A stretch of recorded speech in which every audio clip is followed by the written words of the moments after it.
Cumprimento os irmãos mais uma vez, com a paz do Senhor Jesus, graças a Deus. Agora nós vamos estar começando a nossa meditação bíblica na lição de número 8. Nossos irmãos professores dos juvenis e adolescentes tenham aí em mãos o material de estudo, a Bíblia Sagrada, graças a Deus. E o nosso título da lição para hoje é Os Reis até a tomada de Samaria. Os reis até a tomada de Samaria. Do jeito que é o título, aí os irmãos já podem imaginar. Os irmãos vão ter uma liberdade ampla de fazer com eles considerações de várias experiências dos reis que vinham reinando. Desde Saul, o primeiro rei, instituído por Deus. Depois Davi e, consequentemente, a descendência de Davi. Até a divisão das tribos, quando reinou no norte Jeroboão e Roboão, filho de Salomão, reinava no sul. E aí então, consequentemente, há descendências desses dois reis reinando. E todos estes reis, em todos, vamos encontrar fracassos e virtudes, não é? Em todos eles. Infelizmente, nos reis de Israel, na maioria deles, nós vamos encontrar apenas fracassos. Fracassos no sentido de estarem constantemente em pecado contra Deus. Mas, desde o tempo de Davi, que é um grande personagem bíblico, não é? Para nós um personagem extraordinário no sentido de demonstração de fé, confiança em Deus, comunhão com Deus, mas ainda assim, o mesmo Davi falhou. Ele teve muitas quedas, digamos assim, e elas ficaram registradas para ensino nosso. Isso que os irmãos devem meditar com eles. Nisso nós vemos algo tremendo, né? Que mesmo aqueles a quem Deus honra na sua palavra, Deus não omite ou não oculta as suas falhas e fracassos.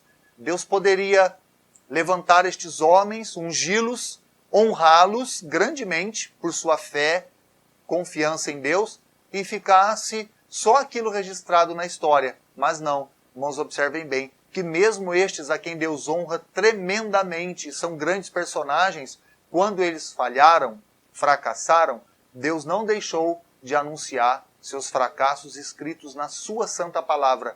E tudo isso para advertência nossa, de que o homem, para estar sempre honrando a Deus, ele precisa estar sempre sujeito a Deus em submissão e humildade. E isso os irmãos já podem estar transmitindo para eles, para efeito de grande instrução, tá bom? Nós vamos ler aqui, na leitura bíblica em classe, essa vai ser a leitura bíblica, lá no segundo livro de Samuel, segundo livro, lá no final, capítulo 24. Nós vamos fazer uma leitura aqui, tá? A leitura do capítulo 24, no segundo livro de Samuel, do verso 10 em diante, diz assim: E o coração doeu a Davi, depois de haver numerado o povo, e disse Davi ao Senhor: Muito pequei no que fiz, porém agora, ó Senhor, peço-te que transpasses a iniquidade de teu servo, porque tenho procedido muito loucamente. Levantando-se, pois, Davi pela manhã, veio a palavra do Senhor ao profeta Gade, vidente de Davi, dizendo: Vai e diz a Davi: Assim diz o Senhor, 3 coisas te ofereço, escolhe uma delas para que te faça. Veio Gade e lhe fez saber, e disse-lhe: Queres que 7 anos de fome te venham à terra, ou que 3 meses fujas diante dos teus inimigos, e eles te persigam, ou que por 3 dias haja peste na tua terra? Delibera agora e vê a resposta que hei de dar ao que me enviou. Então nós temos aqui. Eu vou ler só esses versos. Os irmãos, querendo, leiam toda a leitura bíblica em classe de vários outros versos junto com eles. Então, para hoje, a nossa meditação vai ser a respeito dos reis, os reis de Judá, de Israel, na sua totalidade, e apresentando os acontecimentos que sucederam em suas vidas e o que isso fica de instrução para nós. Neste caso, mais precisamente agora, voltando lá em Davi, lá atrás no passado, na história, Davi, o homem a quem Deus ungiu, rei de Israel, né, de todo o território de Israel, Deus o estabeleceu, trouxe grandes vitórias a Davi, o reino agora consolidado com todas as tribos estava em paz, em segurança, e Davi, diz a palavra de Deus, teve um desejo. O desejo de Davi era de numerar o povo, fazer um censo, conforme está escrito aqui. Para os irmãos meditarem com eles, para eles entenderem o que significa isso, o que seria o censo? Nos dias de hoje, atuais, seria como fosse o IBGE, o trabalho que o IBGE faz, que seria a contagem dos cidadãos de cada município, consequentemente de cada estado, e por assim dizer, toda a nação brasileira, sabe-se, é claro que não tão precisamente, mas o número de seres humanos que existem em cada município, em cada estado e em todo o Brasil. Naquele tempo, era o censo. E o censo era uma contagem, era o número de pessoas que existiam nos territórios israelitas, em todo o território de Israel. E Davi manda fazer este censo. Só que isto manifestou-se no coração de Davi por orgulho e ambição. Isso não era um propósito de Deus. Os irmãos podem meditar com eles, fazendo uma lembrança que lá no deserto, Deus orientou Moisés para que fizesse o censo. Ou seja, Deus disse a Moisés que fizesse uma contagem do número dos filhos de Israel, porque eles estavam prestes a entrar na terra prometida de Canaã, e Deus fez assim com Moisés para que então se soubesse o número de homens que poderiam ir à guerra, os militares do exército de Israel, para estar à frente na batalha, para conquistar a Canaã. Nisso estava um plano, um propósito de Deus numerar os filhos de Israel, para deles saber a conta, o número de seu grande exército. Mas aqui não era necessário, porque o reino de Davi estava desfrutando de paz, segurança, mas por uma ambição, por um orgulho, Davi determinou que fosse feita esta contagem. Mas só que houve uma infelicidade, irmãos. Meditem com eles assim, olha. O orgulho e ambição de Davi trouxe algo de uma consequência muito grave. Deus ficou irado com Davi, não gostou desta atitude, e Davi, o orgulho prevaleceu, falou mais forte, porque Joabe, que era general do exército, disse para Davi não fazer isso, devido não ser realmente necessário, mas Davi, como um rei, tendo a autoridade de rei, o orgulho falou mais alto, a ambição, ele determinou, e o censo foi feito. Assim que o censo foi feito, ou seja, a contagem, não é? E, infelizmente, isso trouxe uma grande indignação da parte de Deus, pelo que Deus enviou uma praga, uma peste entre o povo. E nós temos aqui a palavra do Senhor, no verso número 15, que diz que o Senhor enviou uma peste sobre Israel, desde pela manhã até o tempo determinado, de Dan a Berseba, ou seja, de Dan a Berseba, mostrando-nos que em todo o território a peste atingiu. E foram mortos 70 mil homens do povo. Então, irmãos, notem aí. Mas voltem com eles na meditação, lá no verso 10. Diz assim, e o coração doeu a Davi depois de haver numerado o povo. E disse Davi, muito pequei no que fiz. Muito pequei. Porém agora, Senhor, peço que transpasse a iniquidade do teu servo, porque tenho procedido loucamente. Então, irmãos, notem bem que ele sentiu muita dor, ele sentiu muita tristeza, logo depois de sentir prazer. Destaquem isso com eles para vocês verem, porque nas histórias dos reis de Israel, muitos se arrependeram de seus atos errados, que foram motivados por orgulho e ambição. Muitos não se arrependeram, mas muitos se arrependeram. Alguns outros se arrependeram. O caso aqui para nós, no estudo de hoje, para vocês transmitir para eles, para efeito de ensino, é Davi. Davi deixou que prevalecesse o orgulho, mas mesmo que depois de ele ter sentido prazer, né? Prazer em satisfazer o seu orgulho e numerar o povo, um pouco depois do prazer veio a dor e a tristeza. Ou seja, veio agora o prejuízo. E assim é a questão do pecado. O pecado do orgulho, o pecado da ambição, que primariamente traz ao ser humano satisfação, traz ao ser humano prazer, traz até, de certa forma, um contentamento, que a palavra de Deus fala que é um contentamento carnal, é uma satisfação natural, não é? Que vem como origem de todos os sentimentos ruins que estão envolvidos no coração da vida humana, pelo qual a palavra de Deus está sempre ensinando que numa vida de oração, numa vida de sujeição à palavra de Deus, é a única forma de que esses sentimentos sejam resistidos para que não tragam uma consequência ruim para a pessoa. Agora, vamos lá, irmãos professores, observem bem. O problema é que o erro de um rei trouxe como consequência algo ruim para toda a nação. Todo o povo sofreu. Davi pecou, mas isso trouxe grande infelicidade no meio do povo de Israel também. Por quê? Porque o que aconteceu? 70 mil homens foram mortos com a peste que Deus enviou, por causa do orgulho manifesto por Davi. Há coisas profundas aqui.